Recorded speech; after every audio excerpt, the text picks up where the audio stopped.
Policy बाजार पर 1 करोड़ रुपए का टर्म लाइफ इंश्योरेंस केवल 450 रुपए महीने से शुरू। वाह! राजस्थान में एक मांड गाते हैं और उसमें कहते हैं पधारो मारे देश, लेकिन इस बार मध्य प्रदेश ने नारा दिया है पधारो मारे घर। सर, क्या जो प्रवासी भारतीय आएंगे उनके लिए क्या योजनाएं हैं? देखिए, प्रवासी भारतीय भारत के ब्रांड एम्बेसडर हैं।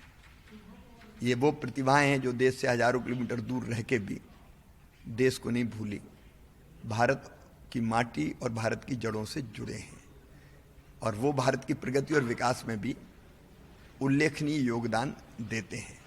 अब वो मध्य प्रदेश आ रहे हैं, तो हमने तय किया कि इंदौर वासियों ने तय किया कि ये होटल में काय को ठहरा रहे हो, हमारे घर लाओ ना। अतिथि देवो भव की परंपरा है हमारी, तो हमारे घर ठहराएंगे। तो एक अद्भुत वातावरण इंदौर में है और जिस ढंग से कल स्वागत हुआ है, उस स्वागत से अभिभूत हो गए हमारे जो मेहमान आ रहे हैं। तो एक दिल के दरवाजे भी खुले हैं, घरों के दरवाजे भी खुले हैं, निवेश के द्वार भी खोल रहे हैं।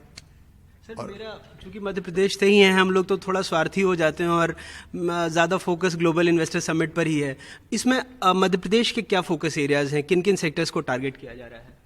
फूड प्रोसेसिंग, क्योंकि मध्य प्रदेश का कृषि उत्पाद की अपनी विशेषताएं हैं। चाहे सरबती गेहूं हो या बासमती राइस हो, पूरी दुनिया में धूम मचा रहा है।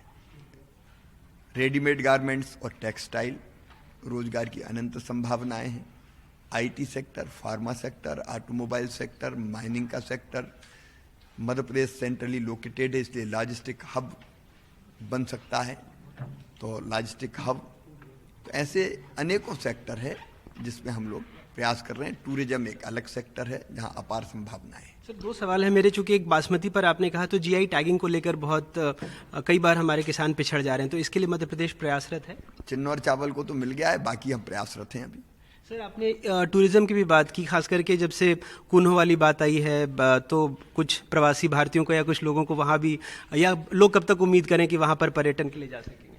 देखिए, मध्य प्रदेश इस समय टाइगर स्टेट है, लेपर्ड स्टेट है, बल्चर स्टेट है और अब चीता स्टेट भी है। फरवरी में संभावना है, क्योंकि अब बड़े बाड़े में छोड़े, इसके बाद खुले में उनको छोड़ेंगे। पूरी तरह से स्वस्थ और प्रसन्न है, तो फरवरी में हम ये संभावना जता रहे हैं, जो अभी विशेषज्ञों से बात हुई है, कि धीरे धीरे खोलना प्रारंभ करेंगे। आपके कमरे में आया तो एक सूत्र वाक्य देखा, मेरा आखिरी सवाल वही है, राम काज कीन्हे बिनु मोहि कहाँ विश्राम। लेकिन ये छठा जीआईएस होगा और कांग्रेस कई बार आरोप लगा रही है कि उस तरह से निवेश नहीं आया, 7,000 करोड़ रुपए ही मिले, और फिर कह रही है कि कमलनाथ जी के वक्त में 30,000 करोड़ का निवेश धरातल पर है, रोजगार नहीं बढ़े। तो इस बारे में आप क्या कहेंगे? देखिए, पहली चीज तो मैं यही कहूँगा कि कुछ मुद्दे जो प्रदेश और राष्ट्र के हित के होते हैं, उसमें हमको स्तरहीन राजनीति नहीं करनी चाहिए। कम से कम देश के और प्रदेश के हित के जो मुद्दे हैं, क्योंकि मैं मुझसे जब पूछा था, जब कमलनाथ जी कर रहे थे, मुख्यमंत्री थे, तो मैंने कहा था मध्य प्रदेश सबसे अच्छा राज्य और यहीं निवेश लाइए। अपील की थी कि इससे बेहतर कुछ हो नहीं सकता। तो कुछ तो मुद्दे ऐसे होने चाहिए। जहाँ तक मध्य प्रदेश का सवाल है, 4.25 लाख करोड़ का निवेश आया है, 4.5 लाख लोगों को रोजगार मिला है, धीरे धीरे वातावरण बनता है। जब अगर मैं कहूँ कि पहले क्यों नहीं आता था, तो पहले बिजली पानी सड़क थे ही नहीं, हम बुलाने जाते कौन आता। लैंडलॉक्ड भी है, लैंडलॉक्ड। अब हम लैंडलॉक्ड को हमारी ताकत बना रहे हैं। ये बात सही है कि समुद्र के किनारे लोग आए, क्योंकि परिवहन करके अगर दूसरे देशों में अपने उत्पाद को भेजना है तो समुद्र के किनारे सुविधा होती है। बावजूद लैंडलॉक्ड के हम तेजी से मध्य प्रदेश की विशेषताओं को बताते हुए अब आगे बढ़ रहे हैं।